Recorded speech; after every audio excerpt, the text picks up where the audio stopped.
Howdy, everybody. Got to share something that's kind of pretty wild, man. It's just like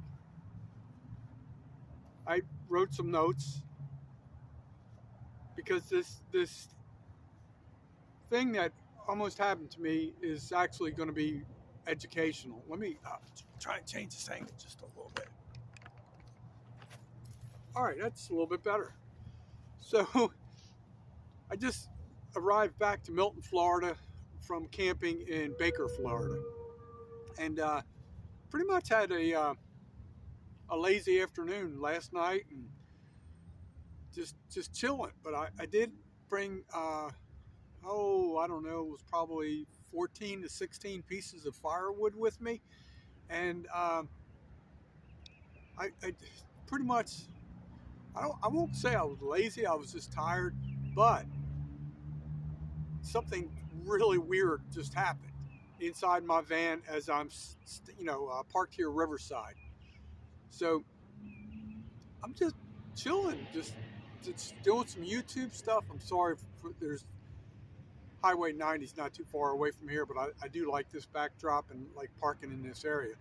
So I'm just chilling, and all of a sudden I see this little spider-looking thing on my dash, kind of between the radio and the vent, the air vent. So I look at it, and it looks like a miniature baby scorpion. I pick up like a little brown paper bag I had, and I smack that son of a gun, and she ain't around no more. But it got me curious to thinking, are there spiders in Florida? Or spiders? Do scorpions exist in Florida? Do they inhabit Florida? And this is what I found out. So I want to share my research with you. I'm not going to go through the full Wikipedia description of each one, but I'm going to let you know some things that I found are interesting. So according to my research, there's 3 types of scorpions that do exist in Florida. One is called the Florida bark scorpion.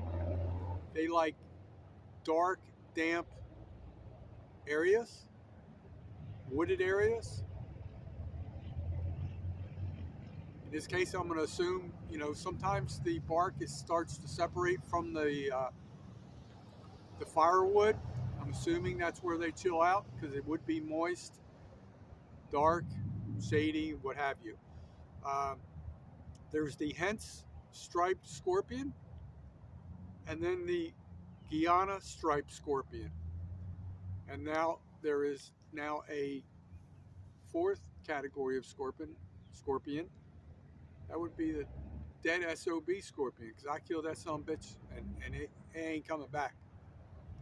But it's crazy. So I started, digging a little deeper, find out, can they be dangerous? And although it's believed that most scorpions are not going to give you a fatal bite or sting, but they can really mess up your life for a while, and you're not going to feel too good. So I'm kind of worried, because if there's one little baby scorpion, I could have some others in the van in my wood pile.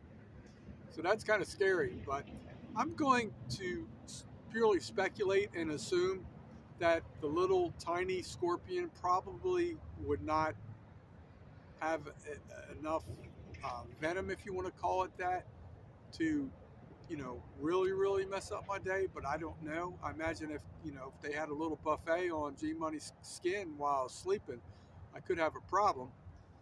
But I just thought I'd share that. It's pretty wild. It's just one of those things that most people don't think about, and to be quite honest with you, I never thought about it either.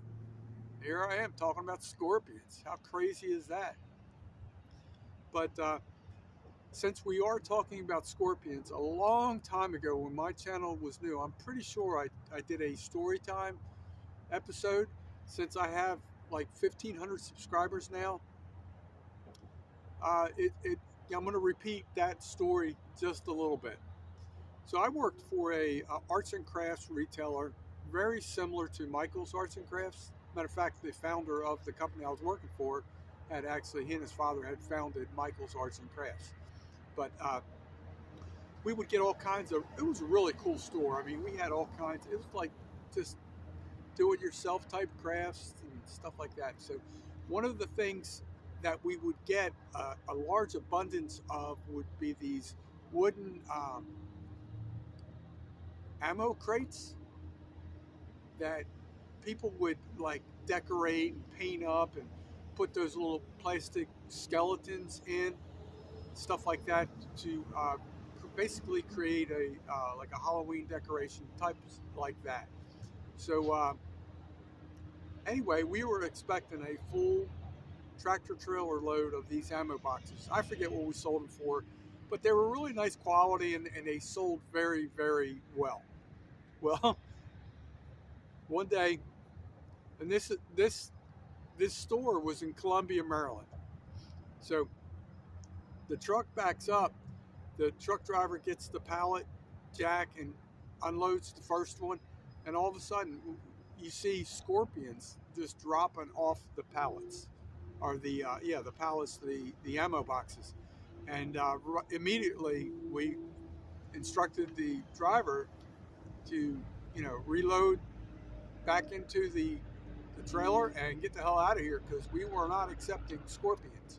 It's crazy. I'm trying to remember where I think they came from, either Arizona or New Mexico or something like that.